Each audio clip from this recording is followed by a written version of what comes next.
Bismillahirrahmanirrahim. Assalamualaikum warahmatullahi wabarakatuh. Waalaikumsalam warahmatullahi wabarakatuh. Alhamdulillah, alhamdulillahil qailu faman taba min ba'di zulmihi wa aslaha fa innallaha yatubu alaihi innallaha ghafurur rahim. Asyhadu an la ilaha illallah wa asyhadu anna Muhammadar Rasulullah. Allahumma sholli ala sayyidina Muhammad wa ala alihi wa sahbihi ajmain, amma ba'du. Alhamdulillah para pemirsa Fokus Islami dimanapun Anda berada. Pada kesempatan sore hari ini saya Alwiah Nur Syarif kembali menemani Anda dalam program TVRI Sulawesi Selatan ya di Fokus Islami dengan tema yang akan kita bahas bersama pada kesempatan hari ini terkait taubat, pengertian, syarat dan keutamaan. Dalam surah Al-Maidah ayat 7 Allah Subhanahu wa taala berfirman, barang siapa yang bertaubat setelah melakukan kezaliman, kemudian ia memperbaiki diri, maka sesungguhnya Allah menerima taubatnya. Dan sesungguhnya Allah Maha Pengampun lagi Maha Penyayang. Dan bersama kita di Studio 2 TVRI Sulawesi Selatan pada kesempatan sore hari ini telah hadir narasumber kita yang insya Allah akan mewakafkan ilmu dan berbagi tausiah bersama kita semua terkait tema kita pada kesempatan sore hari ini. Kami ucapkan selamat datang, ahlan wa sahlan kepada Al-Ustadz Kiai Haji Salahuddin Abdurrahman LC. Assalamualaikum Ustadz. Sehat-sehat Kiai? Alhamdulillah. Baik. Kiai Haji Salahuddin Abdurrahman LC merupakan pimpinan Pondok Pesantren Tahfizul Quran Darul Hufaz Kabupaten Goa. Ya. Masya Allah, insya Allah nanti kita akan membahas dan berbincang terkait taubat itu sendiri Ustadz. Namun sebelumnya izinkan saya untuk menyapa para ibu-ibu yang sangat cantik yang sudah hadir bersama kita di TVRI Sulawesi Selatan. Ada ibu-ibu dari Majelis Taklim Khairun Nisa dari Jalan Mustafa Debunga, Kelurahan Romampolong, Kecamatan Sombaopu, Kabupaten Goa. Pimpinan Ibu Hajah Siti Rohani. Assalamualaikum. Waalaikumsalam warahmatullahi wabarakatuh. Studionya langsung segar, kedatangan ibu-ibu yang cantik-cantik, Masya Allah. Dan insya Allah para pemirsa, sebelum kita mendengarkan tausiah dan berdiskusi langsung bersama Kiai Haji Salahuddin Rahman, kita akan dengarkan terlebih dahulu persembahan alunan salawat dari ibu-ibu Majelis Taklim Khairun Nisa. Innallaha wa malaikatahu yusalluna 'alan nabi ya ayyuhalladzina amanu sallu alaihi wa sallimu taslima.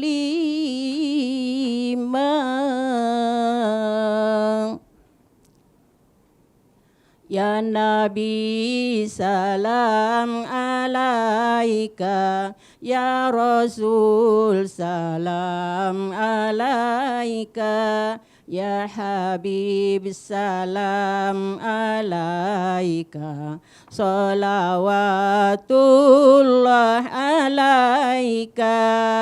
Ya Nabi salam alaika, ya Rasul salam alaika, ya Habib salam alaika, salawatullah alaika.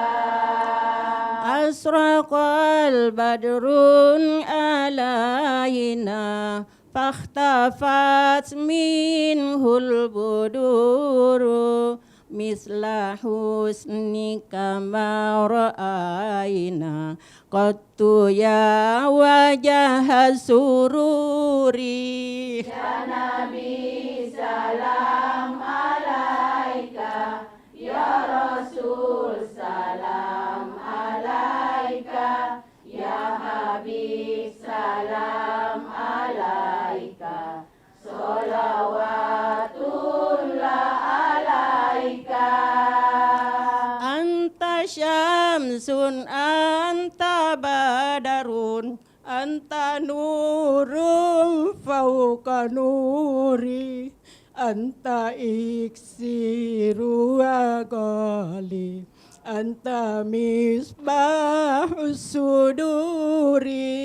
Ya Nabi salam alaika, ya Rasul salam alaika, ya Habib salam alaika, salawatullah alaika.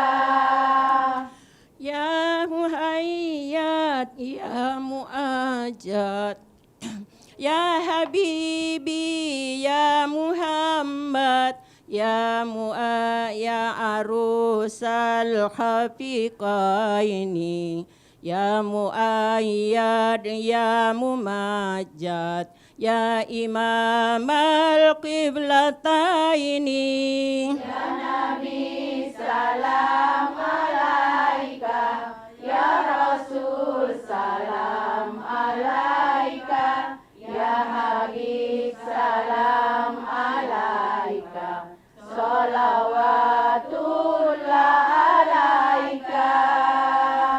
Allahumma salli wa sallim wa barik alaik.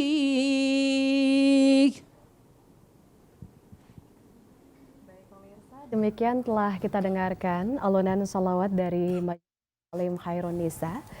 Maka bersolawatlah agar rahmat Allah senantiasa dicurahkan kepada kita semua, dan semoga dengan iringan salawat tadi mampu menghadirkan syafaat dan kebaikan bagi kita di dunia wa fil akhirat.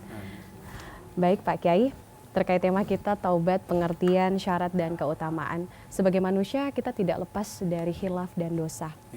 Kadang kita merasa bahwa ibadah kita ini menjadi salah satu ibadah yang sudah sangat sempurna. Namun mungkin ada beberapa hal yang telah kita lakukan dalam kehidupan di dunia ini yang mungkin menjadi penghalang amalan-amalan kita diterima. Apakah tobat ini, pengertian syarat dan keutamaannya mencakup segala hal untuk membuka belenggu dosa itu sendiri, atau ada pengertian lain terkait tobat itu sendiri? Kami persilakan Pak Kiai. Ya. Bismillahirrahmanirrahim. Assalamualaikum warahmatullahi wabarakatuh. Waalaikumsalam warahmatullahi wabarakatuh. Jamaah Majelis Taklim Khairun Nisa yang dihormati Allah, juga pemirsa yang budiman, pemirsa TVRI Makassar. Mudah-mudahan kita semua diberkahi oleh Allah Subhanahu wa taala. Amin ya rabbal alamin. Rasulullah sallallahu alaihi wasallam bersabda, "Kullu bani Adam khata' wa khairul khata'in at-tawwabun." Bahwa setiap manusia itu memiliki kesempatan ataupun kemampuan atau bahkan bisa melakukan perbuatan dosa, sering melakukan perbuatan dosa. Tetapi di antara orang-orang yang melakukan perbuatan dosa itu, yang terbaik di antara mereka adalah yang melakukan pertaubatan. Bertobat kepada Allah Subhanahu wa taala. Dan taubat ini sendiri sebenarnya dari sisi bahasa itu berasal dari kalimat taba yatubu. Ya, yang artinya ya kembali kepada Allah Subhanahu wa taala. Yang tadinya orang itu jauh melenceng dari kebenaran, jauh melenceng dari ajaran agama, lalu kemudian mereka dipanggil untuk kembali kepada Allah Subhanahu wa taala. Artinya ketika mereka kembali kepada Allah, itulah hakikat daripada taubat itu sendiri. Ya. Jadi mereka-mereka yang bertaubat kepada Allah Subhanahu wa taala artinya kembali dari penyelewengan, dari perbuatan dosa, dari kesalahan dan lain sebagainya. Dan dosa itu sendiri ada dua macam. Dosa karena memang melakukan pelanggaran-pelanggaran agama, kesalahan. Dan dosa juga bisa berarti meninggalkan kewajiban. Maka seseorang kalau melakukan perbuatan dosa seperti misalnya berzina, naudzubillah, berjudi, dan perbuatan-perbuatan dosa lainnya, maka mereka yang telah bertobat itu tentu harus kembali kepada Allah dengan cara meninggalkan perbuatan dosa itu. Sementara orang yang tadinya tidak melaksanakan kewajiban, Kalau orang bertobat itu adalah ketika dia melaksanakan kewajiban itu. Ya. Dan tentunya tidak semua orang yang bertobat itu diterima oleh Allah Subhanahu wa taala taubatnya. Ada taubat tapi hanya sekedar di mulut saja. Maka disinilah kemudian ulama menegaskan tentang adanya beberapa di antara syarat-syarat dari taubat itu. Ya. Misalnya harus dengan penuh keikhlasan karena Allah. Jadi orang yang bertobat betul-betul dari dalam dirinya, bukan karena takut dari seseorang, takut misalnya karena orangnya suka melakukan atau mengambil hak orang, mencuri misalnya, mau keluar malam ternyata banyak ronda, banyak pihak keamanan yang sedang berjaga-jaga, lalu kemudian mengatakan kalau begitu saya tobat deh, saya tidak mau lagi mencuri. Padahal besok-besoknya kalau lagi aman, tidak ada lagi yang berjaga-jaga, dia kembali lagi melakukan. Itu berarti belum ikhlas karena Allah Subhanahu wa taala. Ya. Jadi itu harus ada keikhlasan dari dalam diri sendiri. Kadang-kadang ada orang yang sudah tua, yang dulunya mungkin termasuk orang yang suka melakukan perzinahan, lalu kemudian saya sudah tobat, saya sudah tua. Karena dia sudah tidak mampu secara fisik, bukan karena takut kepada Allah, ya, bukan karena ikhlas dari dalam dirinya. Maka yang pertama adalah betul-betul ikhlas karena Allah Subhanahu wa taala. Ya. Kemudian juga di antara syarat daripada taubat itu adalah betul-betul tekad dari dalam dirinya untuk tidak mengulangi perbuatan yang sama. Ya. Tidak lagi mengulangi perbuatan yang sama. Kemudian dia meninggalkan perbuatan dosa yang selama ini dia lakukan. Ya. Itu termasuk syarat di antara syarat-syarat kalau ingin taubatnya diterima oleh Allah Subhanahu wa taala. Dan yang terpenting juga bahwa taubat itu dilakukan sebelum waktu pertobatan itu ditutup. Ya, jadi ada batasnya itu taubat. Ya, bisa jadi ada orang yang bertaubat tapi sudah menjelang kematiannya. Maka ada saat-saat di mana taubat itu tidak diterima. Ya. Di saat orang itu dalam kondisi sakaratul maut. Makanya Rasulullah SAW mengatakan, ya, innallaha yaqbalu taubatal abdi ma lam yugharghir. Sesungguhnya Allah Subhanahu wa taala akan menerima taubat seorang hamba selama nyawa belum sampai di tenggorokan. Artinya belum sakaratul maut, belum pi amadang. Kalau sudah sakaratul maut, maka perbuatan taubatnya ini, ya, taubatnya ini itu sudah tidak diterima lagi oleh Allah. Termasuk batas akhir daripada taubat itu adalah ketika menjelang hari kiamat. Ya. Rasulullah SAW mengatakan, man taba qabla an tatul asyams minal maghrib taballahu alaihi. Siapa yang bertaubat sebelum matahari terbit di sebelah barat, maka taubatnya diterima oleh Allah. Ya. Jadi kalau misalnya sudah menjelang kiamat baru mau bertobat, maka taubatnya itu sudah tidak ada diterima oleh Allah Subhanahu wa taala karena sudah bukan waktunya lagi. Ya. Maka itu termasuk di antara kapan taubat kita diterima oleh Allah Subhanahu wa taala. Iya. Insyaallah. Jadi tidak mesti menunggu kiamat dulu, Ustaz ya? Iya, jangan menunggu kiamat. Jangan sampai nanti aja taubatnya. Iya. Tunggu kiamat, padahal usianya belum tentu sampai kiamat ya. Iya. Baik, kita buka sesi bertanya saja kalau begitu, Ustaz. Boleh. Kita langsung berdiskusi dengan ibu-ibu dari Majelis Taklim Khairun Nisa. Mungkin ada yang ingin ditanyakan secara langsung, kami persilakan. Boleh, silakan. Oh ya, ibu yang paling semangat boleh, silakan. Terima kasih. Assalamualaikum warahmatullahi wabarakatuh. Waalaikumsalam warahmatullahi wabarakatuh. Perkenalkan, nama saya Hasnawati Bakri dari Majelis Taklim Khairun Nisa, Kelurahan Romampolong, Kecamatan Sombaupu, Kabupaten Goa. Yang ingin saya tanyakan Pak Kiai, istighfar itu kan juga akan menghapus dosa. Ya. Nah, apakah perbedaan antara taubat dengan istighfar? Mohon penjelasannya. Terima kasih. Wassalamualaikum warahmatullahi wabarakatuh. Waalaikumsalam warahmatullahi wabarakatuh. Baik, terima kasih Bu Hasnah. Pertanyaan yang sangat menarik ya, perbedaan taubat dan istighfar. Memang kalau kita istighfar Ustadz dosanya terhapus ya atau perlu dengan taubat lagi? Kita ke penanya kedua lagi Ustadz ya, dari Ibu Majelis Taklim Khairunisa. Saya. Baik, semangat sekali. Baik Ibu, silakan. Bismillahirrahmanirrahim. Assalamualaikum warahmatullahi wabarakatuh. Waalaikumsalam warahmatullahi wabarakatuh. Nama saya Haji Nurul. Ingin bertanya pada Pak Kiai tentang waktu yang tepat untuk bertobat. Mohon penjelasannya Pak Kiai. Terima kasih. Assalamualaikum warahmatullahi wabarakatuh. Waalaikumsalam warahmatullahi wabarakatuh. Pak Kiai, pertanyaannya dua ini sangat unik. Waktu yang tepat untuk bertobat. Jadi tidak mesti menunggu kiamat dulu Bu ya. Jadi kira-kira waktu yang tepat untuk bertobat ini kapan? Pak Kiai, tapi ada dua pertanyaan tentang perbedaan tobat dan istighfar. Kemudian waktu yang terbaik untuk melakukan tobat itu kapan Pak Kiai? Ya. Bagus sekali pertanyaannya terkait dengan apa sih perbedaan antara istighfar dengan taubat. Kadang-kadang kita masih dibuat bingung, yang mana yang istighfar, mana yang taubat. Ya. Betul. Sebenarnya ketika penyebutan kata istighfar di dalam ayat ataupun hadis, kalau itu disebutkan sendiri, apakah itu yang disebutkan adalah taubat atau yang disebutkan adalah istighfar, maka taubat dengan istighfar di sini bermakna sama.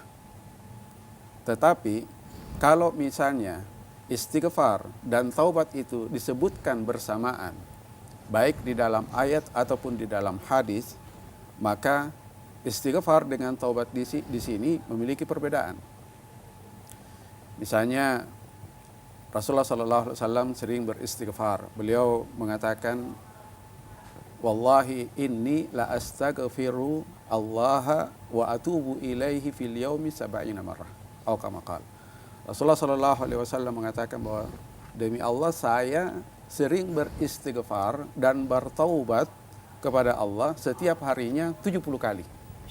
Ini ada kata istighfar dengan taubat dalam satu kalimat atau dalam satu hadis. Maka di sini terdapat perbedaan. Ya. Kalau kalimat istighfar yang berdiri sendiri, misalnya dalam Al-Quran dikatakan, faqultu astaghfiru rabbakum innahu kana ghaffara yursilis sama alaikum midarar, dan seterusnya. Dalam ayat ini itu yang disebutkan istighfar hanya berdiri sendiri tanpa diiringi dengan kata taubat. Maka ketika dia berdiri sendiri, istighfar di sini juga bermakna taubat. Tapi kalau disebutkan dua-duanya, termasuk misalnya kita sering beristighfar yang merupakan berasal dari sabda Rasulullah, misalnya kita katakan astaghfirullahal azim alladzi la ilaha illa huwal hayyul qayyum wa atubu ilaihi. Itu kan ada dua di situ, istighfar dengan taubat sekalian. Nah, kalau misalnya dia berada dua-duanya ada di dalam satu kata, maka istighfar dengan taubat di sini seperti yang kita katakan berbeda.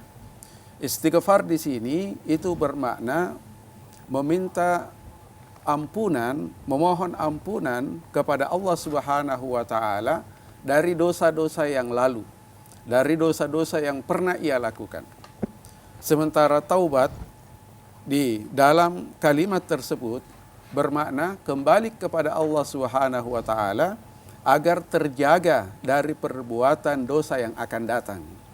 Karena kan taubat di antara syaratnya dia tidak boleh lagi mengulangi. Maka ketika dia beristighfar, itu berarti dia memohon ampun kepada Allah dari perbuatan dosa yang telah lewat. Sementara taubat itu artinya kembali kepada Allah Subhanahu wa taala agar terjaga dari perbuatan dosa yang akan datang. Ya, itu di antara perbedaannya. Perbedaan yang lain adalah bahwa istighfar itu adalah merupakan perbuatan lisan. Sementara taubat itu terkait dengan perbuatan fisik. Ya. Makanya orang yang istighfar biasa dia hanya mengucapkan misalnya seperti yang kita sebutkan tadi, astaghfirullahal azim alladzi la ilaha illa huwal hayyul qayyum atubu ilaih, sekedar lisan. Tapi kalau yang namanya taubat, ya, dia kembali kepada Allah Subhanahu wa taala dengan melakukan syarat-syarat taubat itu. Dengan meninggalkan perbuatan dosa dan juga berusaha menjaga dirinya supaya dia tidak melakukan perbuatan dosa yang akan datang. Termasuk di antara perbedaan yang lain adalah bahwa istighfar itu, ya, itu bisa dilakukan oleh orang lain.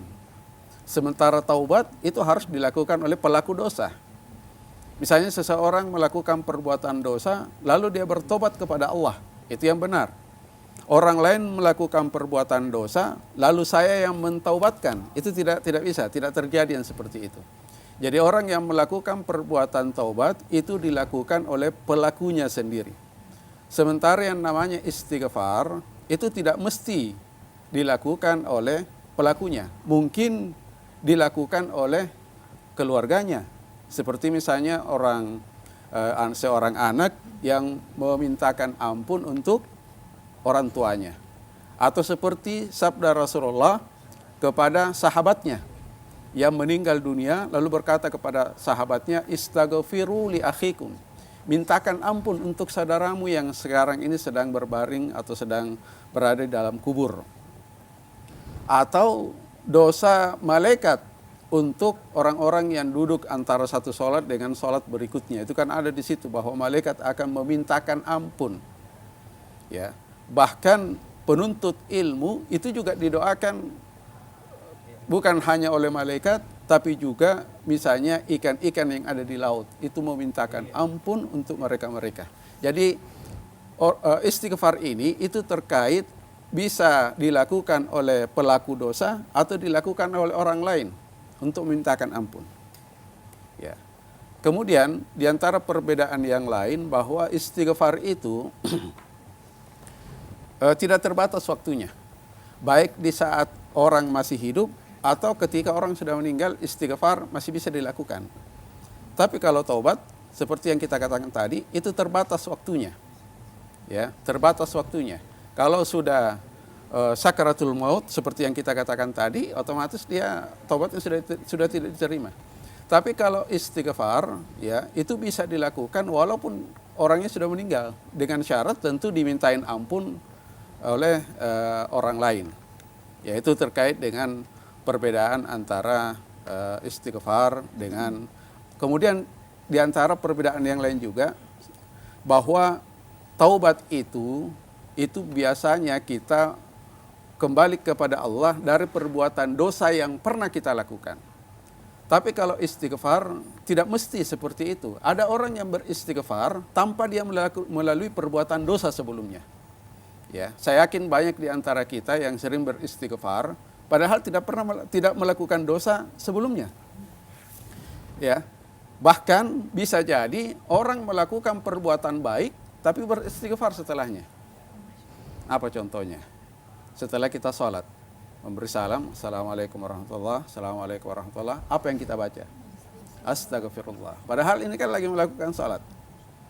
Dalam Al-Quran juga, idza jaa nasrullahi wal fath wa ra'aitan nas yadkhuluna fi dinillahi afwaja fasabbih bihamdi rabbika wastaghfir. Di situ diperintahkan kita beristighfar. Padahal apa kejadian yang sebelumnya? Kejadian yang sebelumnya itu terkait dengan Fathu Makkah, tentang dimerdekakannya Mekah, ketika Mekah itu dibebaskan dari orang-orang musyrik. Kemudian bagaimana orang-orang masuk Islam, berbondong-bondong masuk Islam. Ya, itu berbondong-bondong masuk ke dalam agama Islam, dan itu kan kejayaan bagi Islam. Tapi kenapa kemudian di akhir ayat dikatakan wastaghfir, dan memohonlah ampun kepada Allah Subhanahu wa taala. Jadi istighfar itu tidak selalu harus diiringi, didahului oleh perbuatan dosa. Seperti itu. Yang terkait dengan pertanyaan yang kedua, kapan waktu yang terbaik kita bertobat kepada Allah Subhanahu wa taala? Tentu saja waktu yang terbaik adalah sebelum kita sakaratul maut. Jelas dalam Al-Qur'an juga, walaisatit taubatu, ya, bukanlah taubat itu, walaisatit taubatu lil ladzina ya'maluna sayyi'ati hatta idza hadara ahadahumul maut qala inni tubtul an. Jadi Allah Subhanahu wa taala mengatakan, bukanlah taubat itu ya bagi orang-orang yang melakukan kesalahan ketika kematian sudah datang lalu mengatakan ini tubtul an, saya tobat deh sekarang. Ya. Tidak ada lagi kesempatan untuk bertobat. Kenapa? Karena sudah seperti dalam hadis tadi juga dikatakan sudah sampai di kerongkongan, sudah sampai di tenggorokan itu nyawanya. Ya, sudah sakaratul maut. Otomatis tidak lagi ada kesempatan untuk bertobat. Dan yang terbaik tentunya adalah kapan kita melakukan perbuatan dosa misalnya, maka kita langsung tobat kepada Allah Subhanahu wa taala. Ya. Misalnya mungkin ada di antara kita yang punya utang, baik itu utangnya dalam bentuk cicilan, ya. Karena saya lihat mungkin banyak di antara kita yang kadang-kadang punya cicilan, apakah itu cicilan mukena, cicilan baju dan sebagainya. Kemudian pada akhirnya dia sering terlambat atau bahkan dia tidak mau lagi membayar cicilannya. Atau kadang-kadang ada yang arisan, sudah naik arisannya, sudah itu tidak mau membayar, kabur. Ini termasuk perbuatan dosa yang harus dia taubat di situ. Caranya taubat bagaimana? Dia harus kembalikan itu. Ya, dia harus bayar kalau itu adalah utang dan dia harus tetap aktif untuk membayar arisannya kalau memang dia sudah duluan naik. Begitu seterusnya. Jadi bagaimana? Jangan seperti Firaun. Firaun itu dalam ayat dikatakan hatta idza adrakahul gharaq, ketika dia sudah tenggelam, ya. Dia sudah tenggelam di Laut Merah itu Fir'aun, ya. Qala annahu la ilaha illa alladhi amanat bihi Banu Israel. Barulah dia mengatakan, saya juga beriman kepada Tuhannya Bani Israel. Ya. Baru beriman seperti itu sudah tidak diterima, ya. Sudah tidak diterima lagi. Kenapa? Karena memang nyawanya sudah sampai di tenggorokan. Maka kalau mau bertobat kepada Allah Subhanahu wa taala, bersegeralah bertobat sebelum kematian datang. Jangan ditunda-tunda. Kadang ada yang mengatakan nanti bidah tua Pak baru saya bertobat, tua Pak baru saya berusaha mendekatkan diri kepada Allah. Siapa yang menjamin bahwa kita akan sampai kepada umur yang tua seperti itu? Tidak ada yang menjamin. Maka kapan kita ada kesempatan untuk bertobat, langsung bertobat dan jangan menunggu kematian itu datang. Iya, saya kira itu. Baik, terima kasih Pak Kiai. Ibu-ibunya langsung jadwalkan, sebentar pulang dari sini saya harus bertobat, tobatan nasuha, biar dosa-dosa saya diampuni dan saya kembali ke jalan Allah. Baik, dari Ibu-ibu Majelis Taklim Khairun Nisa, masih senyum-senyum ya Dek? Masih semangat dong Ibu-ibu. Penanya selanjutnya masih ada lagi, kami persilakan. Terima kasih. Assalamualaikum warahmatullahi wabarakatuh. Waalaikumsalam warahmatullahi wabarakatuh. Nama saya Mariani dari Majelis Taklim Khairun Nisa, Kelurahan Romampolong, Kecamatan Sombaopo, Kabupaten Goa. Izin bertanya Pak Kiai, karena ini materi yang sangat menarik hari ini, alhamdulillah. Yang ingin saya tanyakan terkait dengan tobat.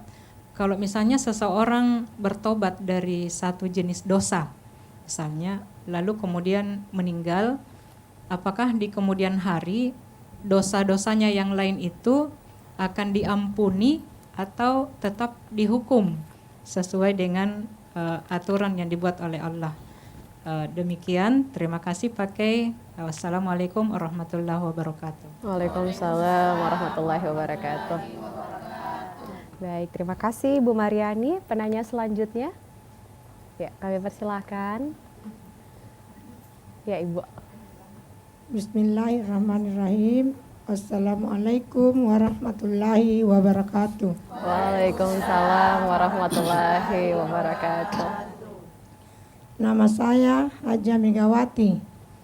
Pertanyaan saya Pak Kiai, apakah perbedaan apakah perbuatan syirik diampuni oleh Allah Subhanahu wa taala bila mana dia sudah bertobat? Karena firman Allah mengatakan sesungguhnya perbuatan syirik itu tidak diterima oleh Allah Subhanahu wa taala. Mohon penjelasan Pak Kiai. Terima kasih. Wassalamualaikum warahmatullahi wabarakatuh. Waalaikumsalam. Warahmatullahi wabarakatuh. Ibu penanya keempat tadi namanya Ibu Haja Megawati. Baik. Dua pertanyaan. Dan kami juga mengundang kepada seluruh pemirsa Fokus Islami yang turut serta menyaksikan kami pada kesempatan sore hari ini yang ingin bertanya secara interaktif ataupun terhubung secara interaktif bersama kami di Studio 2 Fokus Islami. Silakan untuk menghubungi di 0811 4460 6600. Dan insya Allah kita akan sharing bersama, berbagi ilmu di sini di program Fokus Islami. Ustadz, ada dua pertanyaan tentang, ini pertanyaan dari Ibu Mariani, kayak akan perhitungan ya Ustadz. Kalau cuman tobatnya satu dosa, berarti dia punya dosa banyak tapi tobatnya pada satu dosa. Tiba-tiba sudah berpulang ke rahmatullah, apakah dosa-dosa lainnya ini akan tetap mendapatkan hukuman atau bagaimana Ustadz? Kemudian yang tadi dari Ibu Haja Megawati tentang syirik ya Bu ya. Kalau misalnya kita melakukan perbuatan syirik ini, apakah meskipun kita sudah bertobat, apakah tobat kita ini diterima? Amalan-amalan kita ini diterima, Pak Kiai? Ya. Silakan. Terkait dengan pertanyaan dari Ibu Mariani tadi, terkait dengan kalau seseorang melakukan perbuatan dosa, banyak perbuatan dosa yang dilakukan, tapi dia hanya bertobat dari satu perbuatan dosa. Perlu diketahui bahwa taubat itu sendiri ada dua macam. Ada namanya taubat sendiri, artinya bertobat hanya dari satu perbuatan dosa. Ya. Kemudian ada taubat keseluruhan, artinya dia bertobat dari seluruh dosa yang pernah ia lakukan. Nah, kalau misalnya ada orang yang bertobat hanya, misalnya banyak perbuatan dosanya, sampai 4, 5, waliyadzubillah banyak sekali dosanya, tapi dia hanya bertobat dari satu perbuatan dosa.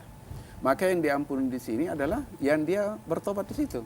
Sementara perbuatan dosanya yang lain, yang tidak sempat dia bertobat, dia akan tetap tanggung nanti di akhirat. Nauzubillah min Ya. dzalik. Maka yang terpenting di sini adalah taubat secara keseluruhan. Bertobat kepada Allah Subhanahu wa taala dari semua perbuatan dosa yang ada. Maka insya Allah di akhirat nanti itu kita sudah terlepas. Ya. Dan jangan sampai kita malah mencibir mereka-mereka yang telah melakukan pertobatan. Karena rata-rata orang yang tobat itu kan yang kita kenal sekarang ini yang lebih tren adalah sudah hijrah. Artinya dia sudah meninggalkan perbuatan yang jahiliyah itu, perbuatan dosa kepada perbuatan yang lebih islami sesuai dengan norma-norma agama. Maka jangan sampai kita mencibir. Kalau orang sudah taubat, maka kita malah bersyukur. Ya, siapa tahu malah dengan taubatnya itu semua dosa-dosanya diampuni. Ya kan? Semua dosa-dosa itu diampuni kalau orang itu betul-betul bertobat seperti apa yang kita katakan tadi, kalau dia sesuai dengan syarat-syaratnya. Ya. Pernah suatu ketika ada seorang wanita pada zaman Rasulullah yang melakukan perzinahan. Melakukan perzinahan, lalu kemudian dia datang kepada Rasulullah ingin bertobat. Taubat yang dimaksud pada waktu itu adalah dihukum rajam. Karena dia sudah pernah menikah dan melakukan hubungan, kemudian hamil, lalu kemudian Rasulullah mengatakan kamu balik saja dulu, kemudian nanti kalau anak kamu sudah lahir, kamu datang lagi ke sini. Karena dia betul-betul serius ingin taubat, ya, dengan penuh keikhlasan. Maka kemudian pada akhirnya dia orang ini dirajam oleh Rasulullah SAW. Wanita ini dirajam. Lalu kemudian ternyata ya ada salah seorang di antara sahabat yang mencibir dengan mengatakan, coba kalau misalnya orang ini tidak mengaku kepada Rasul, dia tidak akan dilempar seperti orang melempar anjing. Ya, padahal kalau misalnya dia diam saja, artinya dia tidak perlu bertobat seperti itu. Maka tobatnya akan dia akan tidak ada yang tahu. Maka Rasulullah mendengarkan ucapan ini, lalu kemudian Rasulullah mengatakan, kamu tahu nggak, wanita ini sekarang sedang berenang di kolam yang ada di surga. Masya Allah. Artinya sudah diampuni oleh Allah Subhanahu wa taala. Jadi kalau misalnya memang sudah ada pertobatan seperti itu, maka kita terima dan kita menerima mereka di tengah-tengah masyarakat. Jangan sampai kita mencibirnya. Kemudian terkait dengan pertanyaan yang keempat tadi, ya, dari Ibu Presiden, Ibu Megawati. Pertanyaan beliau, apakah kalau misalnya seseorang meninggal dalam kondisi musyrik, apakah taubat ini diterima? Kalau dia meninggal, sebelum meninggal, dia sempat bertobat kepada Allah, maka taubatnya juga diterima. Ya, taubatnya diterima oleh Allah. Jadi apa maksudnya? Di dalam ayat kan ada dikatakan innallaha la yaghfiru. Sesungguhnya Allah Subhanahu wa taala tidak mengampuni ayyusyraka bih wa yaghfiru ma duna dzalika liman yasha. Allah tidak mengampuni perbuatan syirik dan hanya mengampuni perbuatan-perbuatan yang ada derajatnya di bawah syirik. Maksudnya di sini adalah di hari kiamat nanti kalau dia meninggal dalam kondisi musyrik, ya, maka dia akan menanggung dosanya, dia akan disiksa, dia akan masuk ke dalam neraka dan dia akan menerima ganjarannya. Tapi perbuatan-perbuatan di bawah perbuatan syirik itu, yang derajatnya lebih di bawah, ya, maka itu tahta masyiatillah, itu tergantung kehendak Allah. Bisa jadi Allah Subhanahu wa taala mengampuni atau mengurangi, ya, hukumannya. Beda kalau misalnya orang itu meninggal dalam kondisi musyrik, artinya dia betul-betul tidak pernah bertaubat. Nah, maka inilah yang tidak diampuni oleh Allah Subhanahu wa taala. Maka kalau ada yang melakukan perbuatan syirik, cepat-cepat taubat, ya. Karena itu adalah dapat mengeluarkan seseorang dari agama. Ya, mengancam seseorang keluar dari agama, masuk ke dalam neraka. Sangat banyak sekali, sangat berat sekali hukumannya bagi mereka yang melakukan perbuatan syirik. Ya.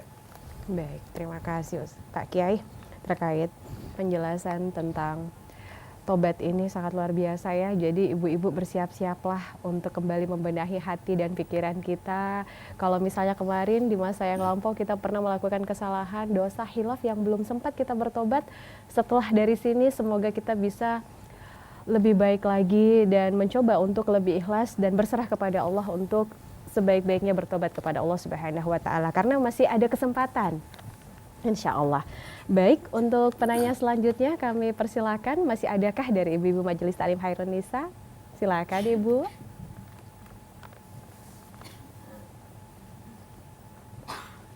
Bismillahirrahmanirrahim.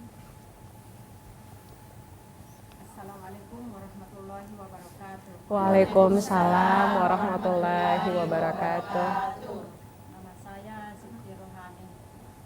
Terkait dengan penjelasan tentang syirik tadi,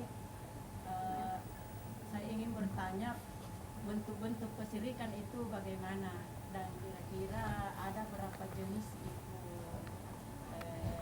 Adakah seperti itu bilang jenis kesyirikan yang ini tingkatannya begini?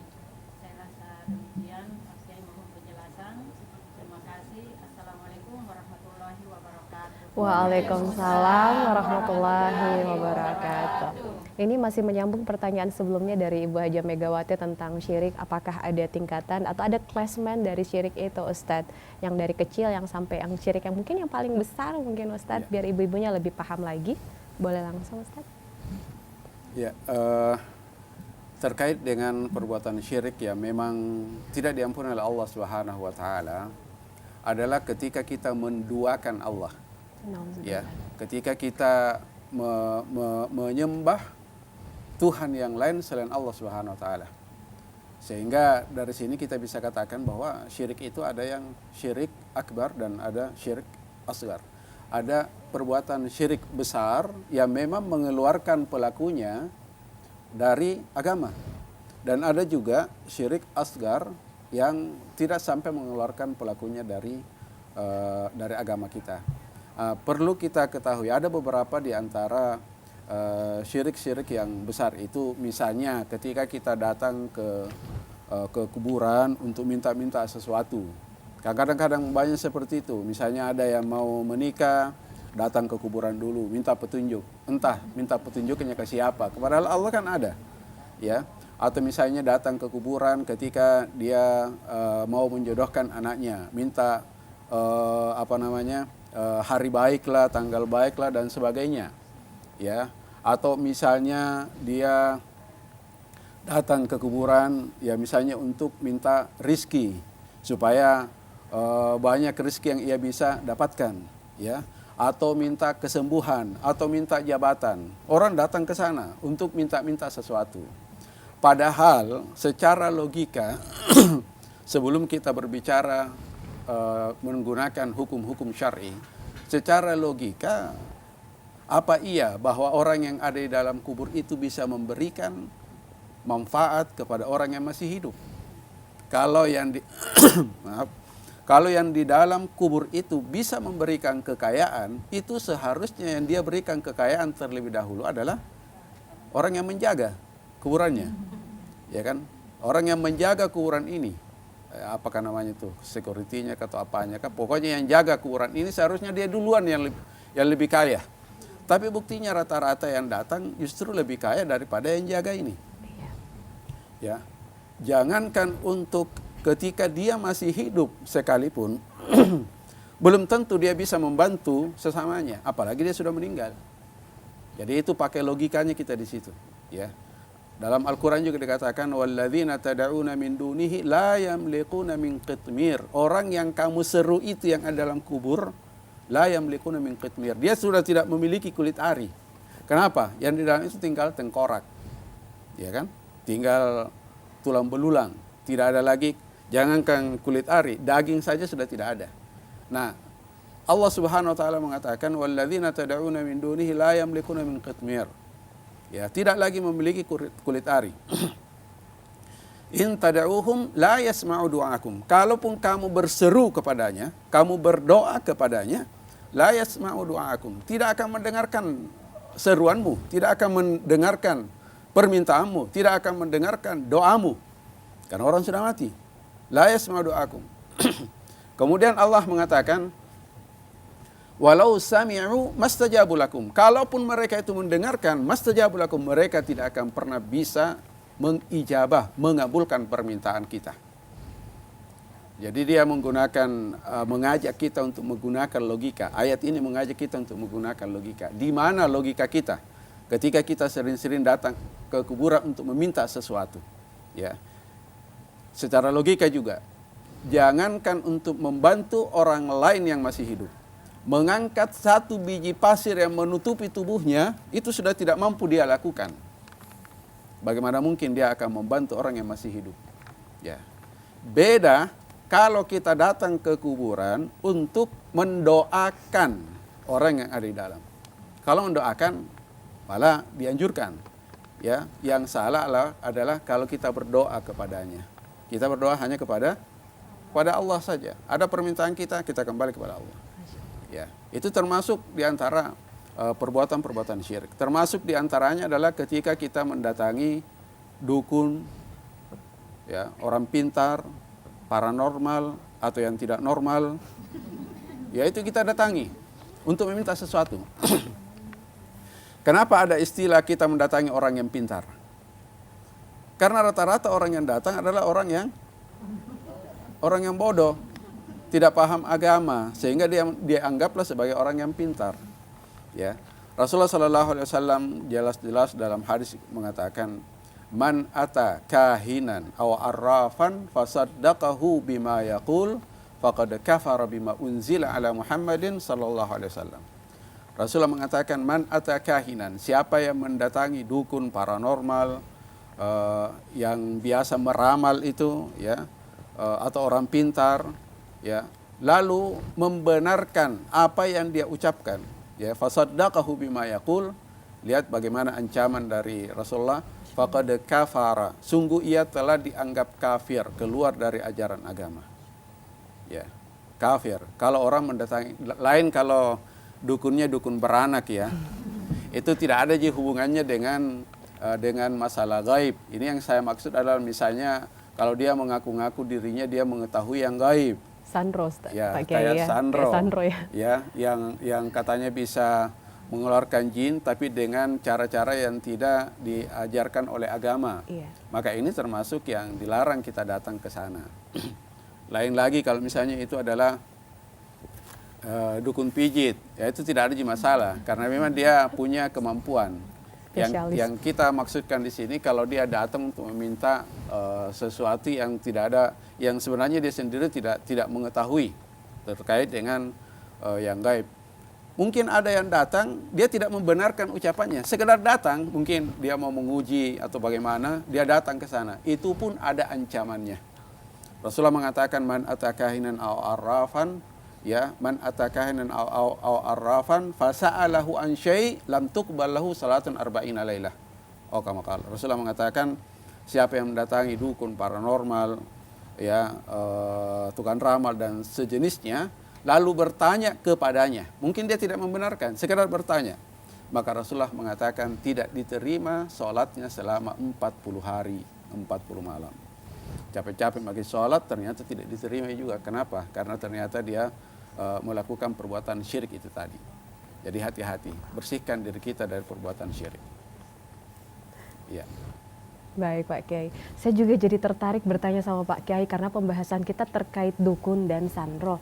Kalau kita kan di Sulawesi Selatan, kalau sakit ya Pak Kiai ya, entah itu sarampa, cacar, atau apalagi istilah lainnya puru, kan kita sering mendatangi dukun yang istilahnya punya kemampuan ceritanya mengobati penyakit tersebut dengan patui. Nah iya, kalau orang Sulawesi Selatan sebutnya seperti itu. Apakah ini termasuk bagian dari syirik asgar atau akbar ya Pak Kiai? Kalau misalnya yang dia baca itu adalah merupakan ayat-ayat Al-Quran ataupun doa-doa dari Rasulullah SAW, ya sekedar doa-doa kemudian ditiupkan ke gelas, itu termasuk salah satu sarana pengobatan yang insya Allah tidak ada masalah. Ya, tidak ada perbuatan syirik di situ, kecuali kalau misalnya memang ucapan-ucapannya itu mengandung perkara-perkara gaib yang sebenarnya dia tidak mengetahui tapi pura-pura tahu, ya, atau terkait misalnya dia mengatakan dengan nama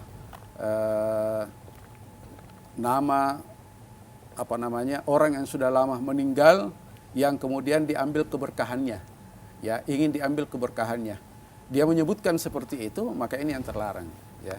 Jadi tidak ada masalah kalau misalnya dia ngambil gelas kemudian meniupkan di gelas itu, atau kalau tidak seperti yang diajarkan oleh Rasulullah, disentuhkan ke tempat yang sakit lalu kemudian didoakan dengan doa dari Rasulullah SAW. Misalnya u'idzuka bi kalimatillahi tammati min kulli syaitanin wa hamma, atau misalnya u'idzuka bi kalimatillahi min syarri ma khalaq dan sebagainya. Banyak doa-doa dari Rasulullah SAW yang diajarkan kepada kita, yang itu lebih bagus untuk kita amalkan daripada kita mengamalkan doa-doa yang sebenarnya tidak ada asalnya dari Rasulullah SAW. Masya Allah, terima kasih Pak Kiai, sedikit tercerahkan kembali.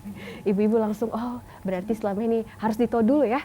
Kira-kira kalau anak saya sakit, cucu saya sakit, harus jelas dulu. Kalau saya bawa ke dukun yang ini, apakah memang modelnya holistic care atau hanya sekedar ya kemampuan-kemampuan empiris yang kita tidak pahami. Jadi memang harus ada pengetahuan terkait agama itu sendiri.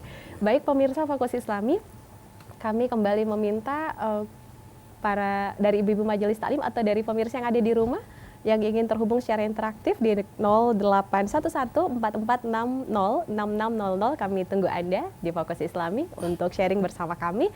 Dari ibu-ibu majelis taklim Khairunisa, masih adakah yang ingin mengajukan pertanyaan? Tadi banyak sekali yang angkat tangan. Ibu, sekarang waktunya, mumpung Pak Kiai masih ada ini. Boleh Ibu, silakan. Assalamualaikum warahmatullahi wabarakatuh. Waalaikumsalam warahmatullahi wabarakatuh. Nama saya Mardiana. Yang ingin saya tanyakan mungkin kalau dari tema ya Pak Kiai ya. Bagaimana cara mengukur tingkat keimanan kita, ketakwaan kita kepada Allah Subhanahu wa taala? Mohon penjelasannya. Terima kasih. Wassalamualaikum warahmatullahi wabarakatuh. Waalaikumsalam warahmatullahi wabarakatuh. Silakan Pak Kiai. Ya. Untuk mengukur tingkat keimanan kita, ini tentunya kembali kepada bagaimana keseharian kita dalam beragama. Ya. Dulu ada salah seorang sahabat Rasulullah SAW yang pernah mengeluhkan kepada sahabat yang lain bahwa ketika bersama-sama dengan Rasulullah dalam suatu majelis, maka keimanannya meningkat. Tapi ketika sudah kembali ke rumah, ketemu dengan anak istri, ketemu dengan keluarga di sana, kembali turun lagi. Artinya apa? Bahwa yang namanya keimanan itu yazidu wa yanqus. Iman itu bertambah dan berkurang. Dia akan bertambah oleh perbuatan baik, dan dia akan berkurang oleh perbuatan buruk, perbuatan dosa. Maka ketika kita melakukan perbuatan-perbuatan baik, pada saat itulah keimanan kita naik.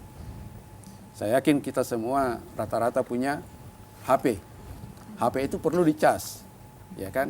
Kalau dia tidak dicas, itu baterainya beberapa garis itu turun, bahkan mungkin tinggal satu. Ya, pada saat itulah butuh untuk dicas. Begitu pula dengan kita.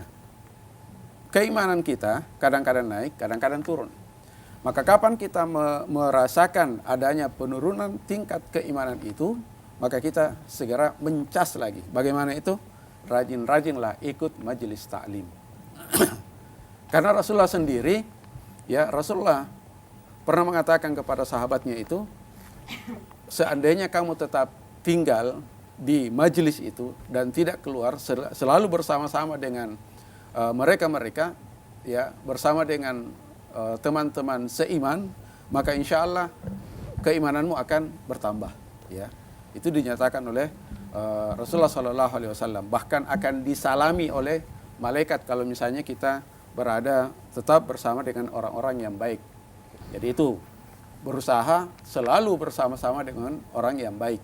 Kapan kita bersama dengan orang yang jahat, maka kita juga akan terkontaminasi oleh kejahatan mereka.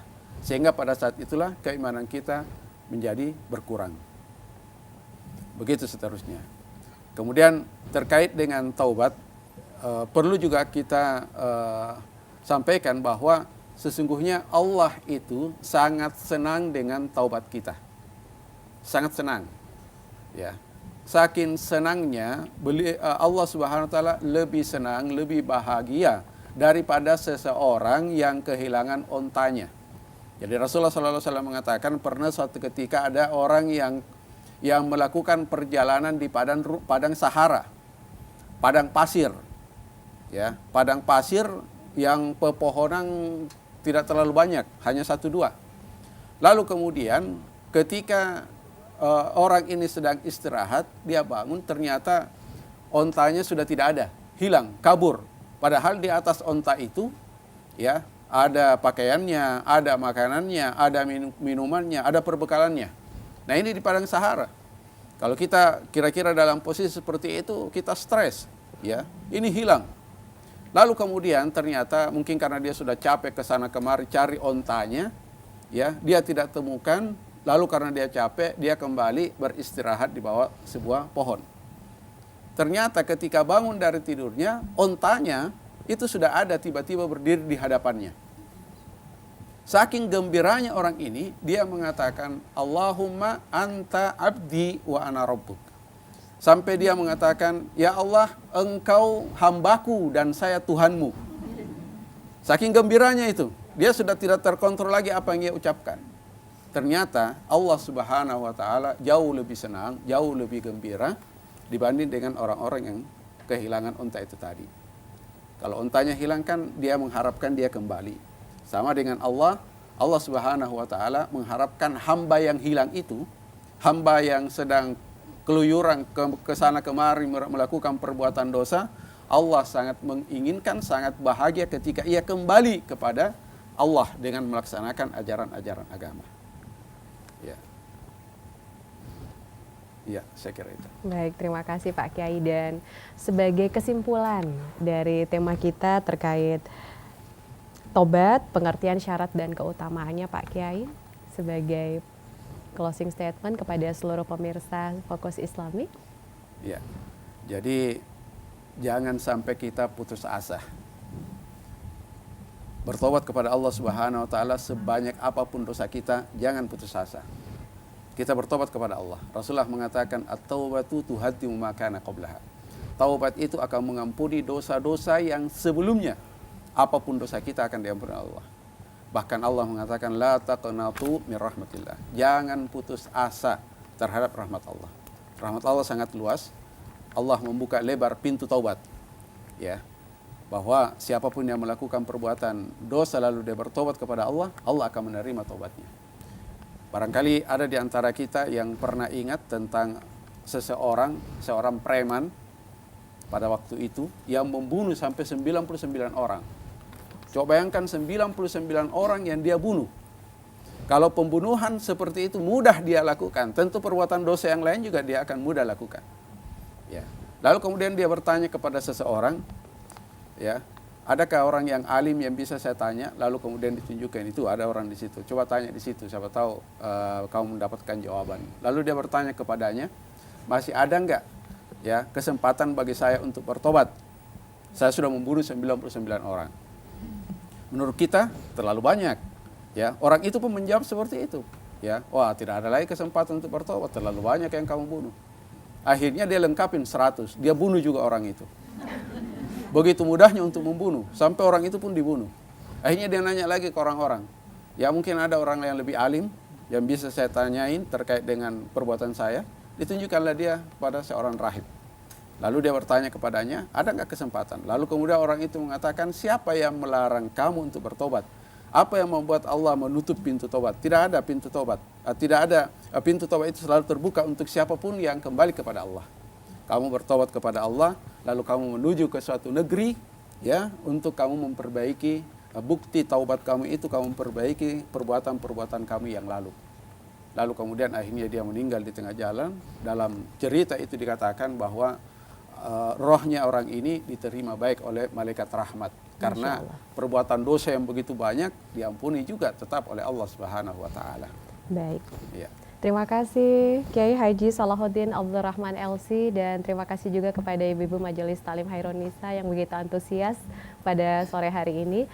Dan pada akhirnya para pemirsa Fokus Islami TVRI Sulawesi Selatan dimanapun Anda berada, sesungguhnya dengan kesabaran akan mampu menghadirkan kekuatan pada jiwa kita, dengan keikhlasan akan membangun hati yang bersih, dan dengan tobat akan melepaskan kita dari belenggu dosa dan menghadirkan jalan lurus menuju pada titian kita bersama dengan Allah Subhanahu wa taala untuk senantiasa memperoleh rahmat dan juga hidayahnya. Jika pada hari ini kita masih berada dalam belenggu dosa, maka segeralah bertobat untuk senantiasa mendapatkan rahmat dan hidayah dari Allah Subhanahu wa taala. Dan pada akhirnya saya Alweh Nur Syarif beserta seluruh kru dan kerabat kerja Fokus Islami TVRI Sulawesi Selatan mengucapkan terima kasih untuk seluruh pemirsa setia Fokus Islami dimanapun Anda berada. Semoga Allah Subhanahu wa taala senantiasa menjaga kita dalam silaturahim yang hangat, dan selanjutnya kita akan dengarkan kembali persembahan sholawat Jibril dari Ibu-Ibu Majelis Taklim Khairun Nisa. Kami ucapkan terima kasih kepada narasumber kami yang luar biasa hari ini. Semoga Allah senantiasa memberikan kesehatan kepada Pak Kiai dan juga seluruh santri-santriwati dari Pondok Pesantren Tahfizul Quran yang ada di Goa. Kami persilakan kepada ibu-ibu. Wassalamualaikum warahmatullahi wabarakatuh. Waalaikumsalam warahmatullahi wabarakatuh. Sallallahu ala Muhammad, sallallahu alaihi wasallam. Sallallahu ala Muhammad, sallallahu alaihi wasallam. Sallallahu ala Muhammad, sallallahu alaihi wasallam. Sallallahu ala Muhammad, sallallahu alaihi wasallam. Ya Nabi salam alaika, ya Rasul salam alaika, ya Habib salam alaika, salawatullah alaika. Ya Nabi salam alaika, ya Rasul salam alaika,